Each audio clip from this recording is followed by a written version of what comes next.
परम पूजनीय श्री हरि के चरणों में कोटि कोटि वंदन। समस्त देवताओं के देव, भक्तों के हितकारी श्री विष्णु के चरणों में हमारा नमन। माताओं, बहनों और धर्म प्रेमी सज्जनों, हम सभी बड़े सौभाग्यशाली हैं कि हमें भगवान को अत्यंत प्रिय मार्गशीर्ष मास के पवित्र दिनों में उनकी कथा के श्रवण का अवसर प्राप्त हो रहा है।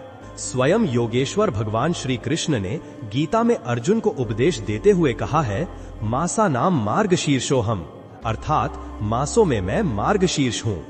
इस माह में विशेषतः गुरुवार को महालक्ष्मी की पूजा और भगवान विष्णु की कथा का श्रवण करने से परम कल्याण की प्राप्ति होती है। आज हम मार्गशीर्ष महात्म्य के 6वें अध्याय में प्रवेश कर रहे हैं, जो हमें भक्ति के चरम उत्कर्ष श्री नरसिंह अवतार और उनके प्रिय भक्त प्रहलाद की गाथा सुनाता है। ये कथा केवल एक पौराणिक आख्यान नहीं है, बल्कि ये अहंकार और परम निष्काम प्रेम भक्ति के बीच अनादि संघर्ष का जीवंत वर्णन है। आज की यह कथा हमें सिखाती है कि चाहे संसार में कितनी भी बड़ी बुराई क्यों न हो, सत्य और धन की रक्षा के लिए परम शक्तिमान ईश्वर प्रत्येक कण में प्रकट होते हैं। प्रिय भक्तों, ऐसा माना जाता है कि कोई भी कथा या उपदेश या मंत्र अधूरा छोड़ना लाभ से अधिक हानि देता है। इसलिए आपसे निवेदन करते हैं, कथा को पूरा सुने और विष्णु भक्ति में लीन हो जाए। भगवान आपकी इस माह में सभी मनोकामना पूर्ण करेगा। और इस वीडियो को लाइक करें, अपने दोस्तों तक ज्यादा से ज्यादा शेयर करें, क्योंकि सनातन वाणी चारों तरफ फैलने से सभी जीवों का कल्याण होगा। प्रिय श्रोताओं, कथा का आरंभ होता है दैत्यों के उस राजा हिरण्यकशिपु से, जिसका हृदय प्रतिशोध की अग्नि में जल रहा था। उसके अनुज हिरण्याक्ष का वध भगवान विष्णु ने वराह अवतार लेकर किया था। इस भयंकर शत्रुता के कारण हिरण्यकशिपु ने कठोर तपस्या करने का प्रण लिया। हिरण्यकशिपु ने मंदराचल पर्वत पर जाकर अपनी भुजाओं को ऊपर उठाया और तपस्या में लीन हो गया। उसकी यह तपस्या इतनी प्रचंड थी कि स्वयं त्रिलोक थर्रा उठे। अंततः सृष्टिकर्ता ब्रह्मा जी उसके समक्ष प्रकट हुए। हिरण्यकशिपु ने ब्रह्मा जी से ऐसा वरदान मांगा जिसने उसे संसार की सभी सीमाओं से परे अजेय बना दिया। उसकी इच्छा स्वयं को अमर बनाने की थी, किंतु ब्रह्मा जी ने समझाया कि जन्म लेने वाले हर प्राणी को मरना निश्चित है। तब हिरण्यकशिपु ने बड़ी बुद्धिमानी से, मानो एक कानूनी दस्तावेज तैयार कर रहा हो, मृत्यु को चकमा देने की शर्त रखी। उसने काल, स्थान, आयुध और जीव श्रेणी इन सभी पर नियंत्रण प्राप्त करने का प्रयास किया। देखिए किस प्रकार उसने संसार की सभी सीमाओं को चुनौती दी। हिरण्यकशिपु के वरदान की शर्तें जो उसे इस बात का एहसास दिला रही थी कि वो संसार में सबसे शक्तिशाली है और अमर है, और उसे इस जगत में कोई पराजित नहीं कर पाएगा। न मनुष्य मारे, न पशुओं, दिन में न रात में, भीतर न बाहर, अस्त्र से न शस्त्र से, धरती पर न आकाश में। उसके मन में था कि वो कोई जैविक शक्ति उसे न मारे। काल की सीमाओं से मुक्ति, अंतरिक्ष की सीमाओं से मुक्ति, भौतिक हथियारों से सुरक्षा, लोक और पाताल से सुरक्षा। हिरण्यकशिपु का अहंकार इस वरदान में स्पष्ट झलकता था। उसने सोचा कि यदि वह हर ज्ञात चर वेरिएबल को नियंत्रित कर लेगा तो वह अमर हो जाएगा। यह एक गहरा आध्यात्मिक सत्य दर्शाता है। जब मनुष्य परम सत्ता की उपासना त्याग कर केवल स्वयं की गणनाओं और योजनाओं पर निर्भर हो जाता है, तो वह अपने ही द्वारा बनाए गए जाल में फंस जाता है। वह भूल जाता है कि जो ब्रह्मांड को चलाता है वह स्वयं उसके बनाए हुए नियमों से बंधा नहीं हो सकता। दैवी शक्ति हमेशा ऐसी सीमाएं खोज लेती है जो मनुष्य की बुद्धि की पकड़ से बाहर होती है। वरदान पाकर हिरण्यकशिपु का अहंकार 7वें आसमान पर पहुंच गया। उसने इंद्र का राज्य छीन लिया, स्वर्ग पर अपना अधिकार जमा लिया और तीनों लोकों में ये घोषणा करवा दी कि मैं ही इस पूरे संसार का भगवान हूँ और हर कोई मेरी ही पूजा करेगा। जो मेरी जय जयकार नहीं करेगा उसे जीवित नहीं छोड़ा जाएगा।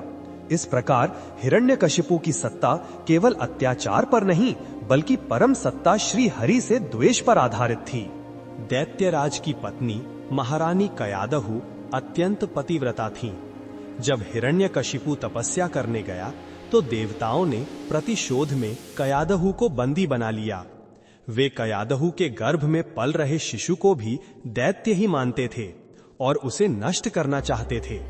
तब देवर्षि नारद में आकर इंद्र को रोका और कहा कि कयादहु के गर्भ में पलने वाला शिशु साधारण नहीं बल्कि परम भागवत है।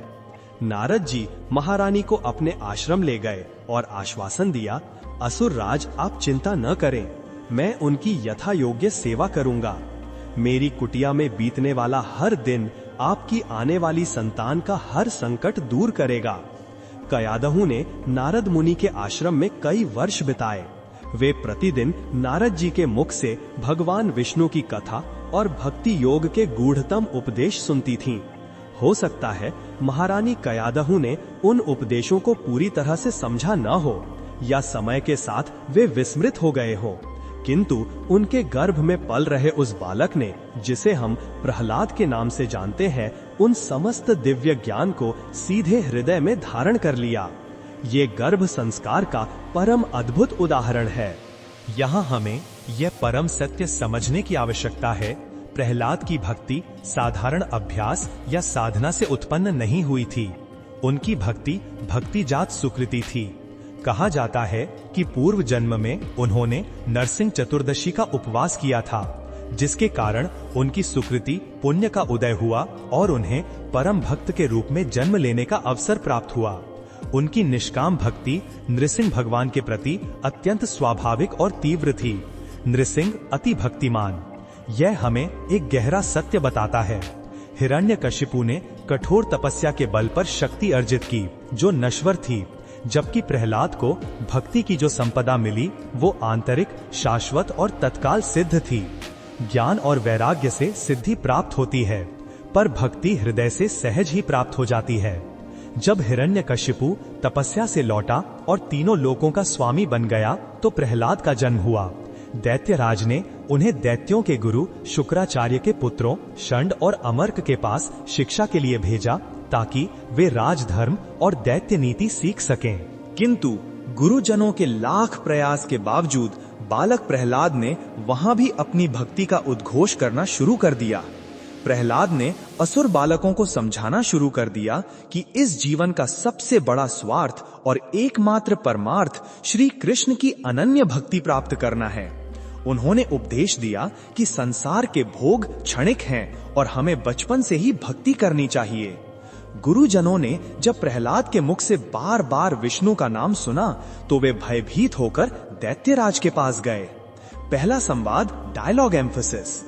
गुरुजन हिरण्यकशिपु से कहते हैं कि महाराज, हिरण्यकशिपु की जय हो, हम क्षमा चाहते हैं, किंतु आपके आदेश के बावजूद इस बालक ने विष्णु का नाम लेना नहीं छोड़ा। इसने तो हम दोनों से भी बड़ा पाप किया है। यहाँ अन्य असुर बालकों को भी उस शत्रु विष्णु की पूजा का उपदेश दे रहा है। यह सुनकर हिरण्यकशिपु अत्यंत क्रोध में आ जाता है और कहता है कि मूर्ख, तुमने ये बातें कहाँ सीखी? यह तुम्हें कौन सिखा रहा है? क्या तुम नहीं जानते कि मैंने तीनों लोकों में उस शत्रु का नाम लेना भी वर्जित कर दिया है? बोलो, क्यों तुमने मेरे आदेश का उल्लंघन किया? प्रहलाद शांति और दृढ़ता से, पिताजी, जिसे आप परम शत्रु समझते हैं वे ही परम सत्य हैं। यह ज्ञान मैंने किसी से नहीं सीखा। यह तो मनुष्य शरीर में जीव का सबसे बड़ा स्वार्थ है कि वह भगवान श्री कृष्ण की अनन्य भक्ति प्राप्त करे। प्रहलाद की शिक्षाओं का सार श्रीमद् भागवत पुराण के 7वें स्कंध में निहित है। उनका उपदेश केवल दैत्य बालकों के लिए नहीं बल्कि संपूर्ण मानवता के लिए था। प्रहलाद के उपदेश का सार। प्रिय भक्तों, भक्त प्रहलाद के उपदेश का सार ध्यान से सुनिएगा। इसमें आपको श्री विष्णु जी के परम भक्ति का सार देखने को मिलेगा, जिसे हमने 3 चरणों में विभाजित किया है। 1. सर्वत्र ईश्वर का दर्शन। प्रहलाद महाराज कहते हैं कि भक्ति का स्वरूप है सर्वदा सर्वत्र सब वस्तुओं में भगवान का दर्शन करना। जो यह समझ लेता है कि सर्वशक्तिमान भगवान श्री हरि समस्त प्राणियों में विराजमान है, वह सभी प्राणियों का सम्मान करता है और उनकी इच्छाओं को पूर्ण करने का प्रयास करता है। इति भूतानि मनसा कामयिस्तै साधु मानयेत। ये समदर्शिता का उच्चतम स्तर है, जहाँ सूक्ष्म से सूक्ष्म परमाणु से लेकर समस्त जड़ चेतन जीवों में केवल वही परमात्मा स्थित है। 2. नश्वरता का बोध। प्रहलाद पूछते हैं, क्या लाभ है इस क्षणिक संसार में राजा बनने का, लंबी आयु या भोग प्राप्त करने का? इन सब का अंत निश्चित है। योग शक्ति, दीर्घायु या ब्रह्मा से लेकर चींटी तक इस संसार में हर कोई आनंद की व्यर्थ खोज में लगा है, जबकि ये पूरा संसार नश्वर है। समय की शक्ति सबको नष्ट कर देती है। यदि भोग अस्थायी हैं, तो उन्हें क्यों संग्रह करना? 3. इंद्रियों का सही उपयोग, डाइवर्जन थियरी। प्रहलाद जी ने सिखाया कि काम, क्रोध, लोभ, मद, मात्सर्य जैसे विकारों को जड़ से खत्म करना संभव नहीं है। इन्हें दबाना भी उचित नहीं है। इसका सही तरीका है इन्हें मोड़ना, इन्हें भक्ति में लगा देना। उदाहरण के लिए क्रोध को माया और अधर्म पर निर्देशित करना, आसक्ति को भगवान श्री कृष्ण के प्रति मोड़ना। यदि हम इन ऊर्जाओं को ठीक से भक्ति में लगाना सीख लें, तो ये सभी विकार भक्ति में सहायक बन जाते हैं। ये दर्शन ये स्थापित करता है कि भक्ति केवल एक पूजा पद्धति नहीं है, बल्कि ये जीवन जीने की वो कला है जो मनुष्य को सर्वत्र और हर परिस्थिति में भगवान को देखने की दृष्टि प्रदान करती है। मित्रों, अब हम इस पवित्र कथा के भाग 3 की तरफ अग्रसर हो रहे हैं, जिसमें हमें सुनने मिलेगा भक्त प्रहलाद की परीक्षा, प्रचंडता और अंतिम चुनौती, 10 प्रकार के कष्ट। भक्ति की अग्नि परीक्षा। जब हिरण्यकशिपु ने देखा कि उसका पुत्र, जिसे उसने अपने ही महल की 4 दीवारी में पाला, उसके दर्शन और सत्ता को चुनौती दे रहा है, तो उसका क्रोध भयंकर हो उठा। उसने अपने ही पुत्र की परीक्षा लेनी शुरू कर दी। पिता के लाख मनाने के बावजूद जब प्रहलाद ने विष्णु की पूजा नहीं छोड़ी, तो हिरण्यकशिपु ने उसे मारने के लिए एक के बाद एक 10 क्रूर प्रयास किए। 1. उन्होंने उसे ऊंचे पहाड़ से धकेल दिया। 2. उन्होंने उसे भयंकर विष पिलाया। 3. उसे मदमस्त हाथियों के पैरों तले कुचलवाने का प्रयास किया। 4. उस पर जादू टोना, अभिचार किया गया। 5. अंत में सबसे क्रूर प्रयास होलिका के माध्यम से किया गया। याद रखिए, होलिका को एक वरदान प्राप्त था कि वो अग्नि में नहीं जल सकती। वो प्रहलाद को लेकर अग्नि में बैठ गई, ये सोचकर कि वो बालक जल जाएगा और उसका वरदान उसे बचा लेगा। किंतु होलिका का यह वरदान काम नहीं आया। क्यों? क्योंकि हिरण्यकशिपु और होलिका का उद्देश्य दुर्भावनापूर्ण था, वो धर्म के विरुद्ध था। प्रहलाद की निष्पाप भक्ति ने अग्नि को भी शीतल कर दिया और होलिका अपने ही वरदान के नियमों के कारण जलकर भस्म हो गई, जबकि प्रहलाद को तनिक भी आंच नहीं आई। इस प्रकार हर बार जब जब हिरण्यकशिपु ने प्रहलाद को मृत्यु के मुख में धकेला, तब तब भगवान विष्णु ने स्वयं आकर अपने भक्त की जान बचाई। प्रहलाद की अटूट श्रद्धा ने सिद्ध कर दिया कि ईश्वर हर कण में विद्यमान है और उनकी रक्षा के लिए सदैव तत्पर रहते हैं। पिता पुत्र का अंतिम संवाद। बार बार असफल होने से हिरण्यकशिपु का अहंकार चोटिल हो चुका था। उसकी सारी शक्ति उसके सामने धूल चाट रही थी। वो प्रहलाद को अपने भव्य राजमहल के विशाल सभा कक्ष में लेकर आया, जहां स्तंभों की एक लंबी पंक्ति थी। दैत्यराज ने दहाड़ लगाई। ये दहाड़ उसके अहंकार, क्रोध और पराजय की मिलीजुली अभिव्यक्ति थी। हिरण्यकशिपु ने कहा, बस बहुत हो चुका। रे बालक, क्या तू सचमुच मानता है कि तेरा विष्णु मेरी शक्ति से बड़ा है? मैंने स्वर्ग छीन लिया, मैंने देवताओं को परास्त कर दिया। मैं हूं इस सृष्टि का भगवान। बोल, कहां है वो? यदि तेरा विष्णु सर्वव्यापी है, तो कहां छिपा है? मुझे दिखाओ उसे। प्रहलाद शांति और आत्मविश्वास से, पिताजी, वे यहां भी हैं, वहां भी हैं, कण कण में वे विद्यमान है। वे सर्वथा अनिर्वचनीय, विकल्प रहित और सर्वव्यापक रूप में सभी जगह स्थित हैं। भक्त जहां उनका गुणगान करता है, वे वहीं प्रकट होते हैं। यत्र गायन्ति में भक्ताः तत्र तिष्ठामि नारद। हिरण्यकशिपु, हाँ, तो क्या इस निर्जीव जड़ खंभे में भी तेरा भगवान है? दिखा मुझे। यदि नहीं हुआ तो आज तेरा अंतिम दिन होगा। उसने क्रोधावेश में अपनी विशाल गदा उठाई और भयभीत कर देने वाली शक्ति से उस स्तंभ पर प्रहार किया। जैसे ही गदा स्तंभ से टकराई, ऐसा लगा मानो काल का गर्जन शुरू हो गया हो। पूरा महल कांप उठा। यह वह क्षण था जब प्रहलाद की भक्ति ने यह सिद्ध कर दिया कि वैकुंठ कोई दूर का लोक नहीं है। जहां भगवान का गुणगान होता है, वहीं भगवान की उपस्थिति महसूस की जा सकती है।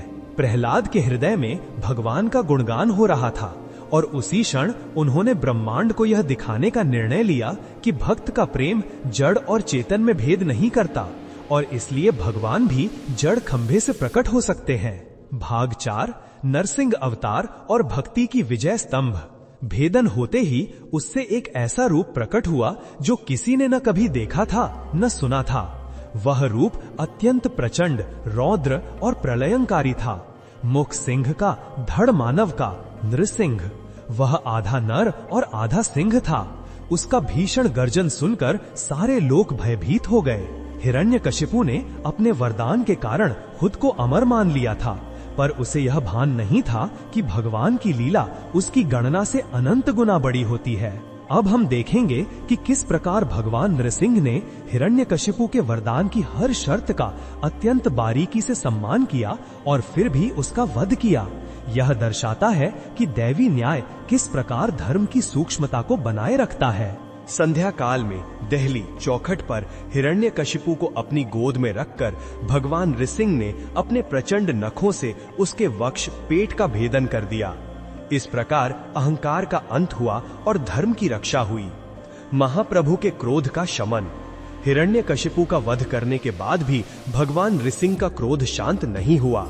उनका स्वरूप इतना प्रचंड था कि तीनों लोकों में हाहाकार मच गया।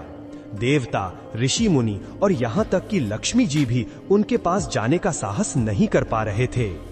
यह क्रोध उस ईर्ष्या और अधर्म के प्रति था जिसने सृष्टि को अशांत कर दिया था। देवताओं ने देवर्षि नारद को बुलाया और नारद ने सुझाव दिया कि केवल वो बालक जिसके लिए भगवान ने यह अवतार लिया ही इस क्रोध को शांत कर सकता है। जब नृसिंह भगवान अपने प्रचंड रूप में थे और चारों ओर भय व्याप्त था, तभी भक्त प्रहलाद ने निर्भय भाव से हाथ जोड़कर उनके चरणों की ओर कदम बढ़ाए। प्रहलाद के हृदय में केवल प्रेम था। जैसे ही उन्होंने भगवान के चरण स्पर्श किए, वो उग्र रूप शांत होने लगा। यह सिद्ध करता है कि भगवान का क्रोध केवल दुष्टों के लिए है और शुद्ध भक्ति में वह क्रोध तत्काल प्रेम में परिवर्तित हो जाता है। प्रहलाद ने तब अत्यंत मधुर कंठ से भगवान की स्तुति की, जो भक्ति और शरणागति का परम शिखर है। श्री नरसिंह प्रपत्ति स्तोत्र और कथा का निष्कर्ष। प्रहलाद जी ने जो स्तुति की वह पूर्ण शरणागति का प्रतीक है। आइए हम भी उस स्तोत्र के माध्यम से भगवान की महिमा का अनुभव करें। श्लोक 1। माता नृसिंहः, पिता नृसिंहः, भ्राता नृसिंहः, सखा नृसिंहः, विद्या नृसिंहो, द्रविणम नृसिंहः, स्वामी नृसिंहः, सकलम नृसिंहः। हे नृसिंह, आप ही मेरी माता हैं, आप ही पिता हैं, आप ही मेरे भाई और मित्र हैं, आप ही मेरा ज्ञान है, मेरा धन है, मेरे स्वामी भी आप हैं और मेरा संपूर्ण संसार भी आप ही हैं। श्लोक 2।